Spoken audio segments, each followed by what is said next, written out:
আলামা মুনিআ, মানুষকে যেটা নিষেধ করা হয় বেশি মানুষ এটা করতে চায়।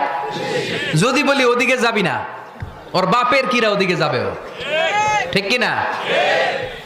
এটা আমাদের স্বভাব, আমাদের খাসলা, আমাদের বৈশিষ্ট্য। যেটা আমাদেরকে নিষেধ করা হয় বেশি ওটা করতে মন চায়।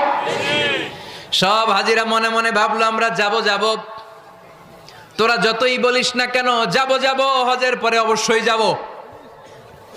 দেখা গেল হজের পরে বিশ্বনবী মুহাম্মদুর রাসূলুল্লাহ সাল্লাল্লাহু আলাইহি সাল্লামের বাড়ির সামনে বিশাল বড় গ্যাদারিং শুরু হয়েছে।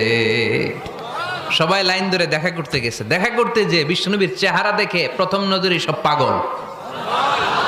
চাঁদের চেয়ে সুন্দর তুমি নবী আমার কমলিওয়ালা, চাঁদের চেয়ে সুন্দর তুমি নবী আমার কমলিওয়ালা।